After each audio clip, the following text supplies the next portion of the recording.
Hello दोस्तों, welcome back to your channel mind sharpers. दोस्तों, आज के इस वीडियो में हम लोग जानेंगे अपने डे और नाइट के बारे में, दिन और रात कैसे होता है। जैसे आप लोग को यहाँ पर दिख रहा होगा, तो बहुत से लोग को ये पता है कि दिन और रात कैसे होता है, लेकिन कुछ कुछ बातें ऐसी हैं जो आपको नहीं पता होगी। तो दोस्तों, आज एक बड़े ही अच्छे मॉडल के साथ मैं आपको दिन और रात के बारे में समझाऊंगा।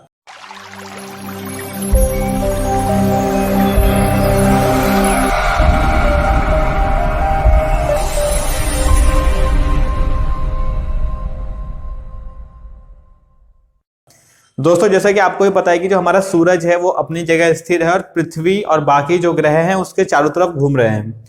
होता है क्या है कि आपकी जब पृथ्वी सूरज के चारों तरफ घूमती है तो उसको उस चक्कर को लगाने के लिए 1 साल चाहिए होता है, जिसको हम बोलते हैं 365 दिन और 4 घंटे लगभग चाहिए होता है। जिससे आपके सीजनल चेंज आते हैं। सीजन के चेंजेस के बारे में, सर्दी गर्मी कैसे होती है, वीडियो मैंने पहले बना रखी है। ऊपर आई बटन में या डिस्क्रिप्शन में जाकर आप लोग उस लिंक को देख सकते हो, वहां से आपको वीडियो मिल जाएगी। दूसरा दोस्तों, दिन और रात का जो कॉन्सेप्ट है वो है पृथ्वी के अपनी धुरी पर, यानी अपनी एक्सिस पर घूमने का।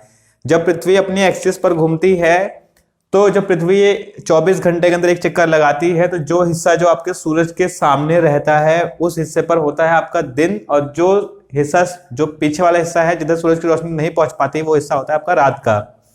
तो इस तरीके से इस मॉडल को जो मैं अभी आपको दिखाऊंगा उसमें आप देखना आपको कितने आसानी से समझ में आ जाएगा कि दिन और रात कैसे होता है। दोस्तों, उसके लिए आपको पता भी होगा कि हमारी जो पृथ्वी है वो बिल्कुल सीधी नहीं है, वो 66.5 यानी 66.5 डिग्री पर झुकी हुई है, जो इस तरीके से घूमती है। तो पृथ्वी के कुछ हिस्से पर, जैसे हमारे उत्तरी ध्रुव और दक्षिणी ध्रुव वाला जो हिस्सा है, पोल्स, उस पर कुछ ऐसा हिस्सा है जहां पर कुछ समय तक दिन की रोशनी रहती है। कुछ कुछ ऐसे हिस्से हैं जहां पर आपका जो सूरज है बहुत ही कम समय के लिए दिखाई देता है। तो इसमें पृथ्वी के अक्ष पर घूमने के और वो कितने डिग्री पर झुकी हुई है उस पर निर्भर करता है कि कौन से हिस्से पर कितनी रोशनी रहेगी। दोस्तों, अगर हम बात करें अपने भारत की, तो भारत में आपने देखा होगा कि जब भी हम लोग देखते हैं तो हमारा जो सूरज है वो गर्मियों में बिल्कुल ऊपर से जाता हुआ दिखाई देता है, सर्दियों में थोड़ा सा वो इस तरीके से जाता हुआ दिखाई देता है। तो दोस्तों, इसके लिए आप लोगों को एक बात और जान लेना जरूरी है। मैंने सुना है कि मैंने कई बार लोगों से पूछा भी है, तो लोग क्या बोलते हैं, सूरज जो है वो निकलता है, सूरज जो डूबता है। तो सूरज निकलना और डूबना कॉन्सेप्ट हम लोगों ने भी सुना है, और अपने पुराने समय से हम लोग जानते हैं कि सूरज जो है, सूर्यदेव वो निकलते हैं और सूर्यदेव डूबते हैं। तो बहुत लोग सोचते हैं कि सूर्य जो है हमारा चलता है और पृथ्वी अपनी जगह स्थिर है।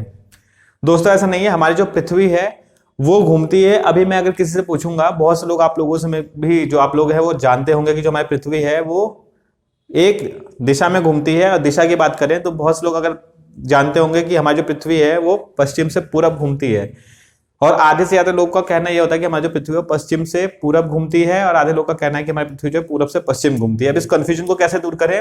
दोस्तों, बहुत से लोगों में कंफ्यूजन ये होता है कि जो हमारी पृथ्वी है किस डायरेक्शन में घूमती है। तो इसके लिए बहुत से लोग इसलिए कंफ्यूज होते हैं कि जो हमारा सूर्य होता है वो सूर्य पूरब दिशा में दिखता है और शाम को पश्चिम दिशा में वो डूबता है। तो इससे होता क्या है कि लोगों के मन में लगता है कि हमारी जो पृथ्वी है वो पूरब से पश्चिम घूम रही है, लेकिन दोस्तों ऐसा नहीं होता है। जो हमारी पृथ्वी है वो पश्चिम से पूरब घूमती है।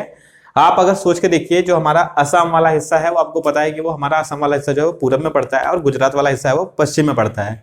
अगर आपकी कोई चीज पश्चिम से पूरब घूमेगी तो ही, अगर आपका जो पश्चिम से पूरब वाला रोटेशन है, जो आपका वेस्ट टू ईस्ट रोटेशन है, उस पर जब पृथ्वी घूमेगी तभी आपका जो सूर्य है वो पहले पूरब वाले हिस्से पर दिखाई देगा।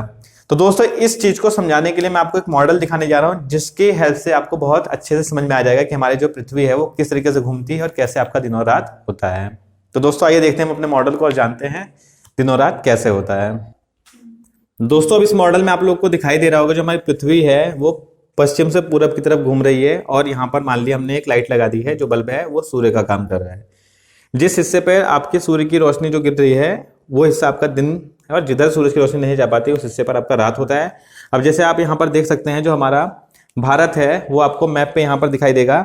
तो भारत पे अगर आप नक्शे पर देखेंगे तो जो आपका असम वाला हिस्सा होता है वो इधर होता है, और आपका गुजरात वाला हिस्सा जो इधर होता है। जैसे अब इधर देखिए आप, आपका जो भारत वाला हिस्सा था वो यहाँ पर है, भारत का ईस्ट उधर है, वेस्ट इधर है, और इसका जो रोटेशन है वेस्ट टू ईस्ट है, जिससे आपको जो पूरब से पश्चिम सूरज जाते हुए दिखाई दे रहा होगा। देखिए यहाँ पर पहले पूरब में रोशनी हो गई, फिर पश्चिम में। कोई भी देश सबसे पहले उसके पूर्वी हिस्से पर जो है रोशनी आएगी, बाद में पश्चिमी हिस्से पर। तो इस मॉडल से आप लोग समझ जाइए कि हमारी जो पृथ्वी है वो थोड़ी सी झुकी हुई है, उसका जो इंक्लिनेशन है वो 66.5 डिग्री पर है नीचे से, इक्वेटर से, और इस तरह से उसका रोटेशन होता है, इसलिए हमारे दिन और रात होते हैं। तो दोस्तों, आई होप आप लोग को इस मॉडल से अच्छे से समझ में आ गया होगा कि हमारे दिन और रात कैसे होते हैं। तो कोई भी डाउट हो, कोई भी कंफ्यूजन, आप लोग अपने कंफ्यूजन को कमेंट में लिख सकते हैं। हम लोग उस पर एक अच्छी सी सिंपल वीडियो बना के आप लोग के लिए पोस्ट करेंगे। तो दोस्तों मिलते हैं अपने अगली वीडियो में कुछ ऐसे इंटरेस्टिंग फैक्ट के साथ। तब तक के लिए टेक केयर, बाय बाय।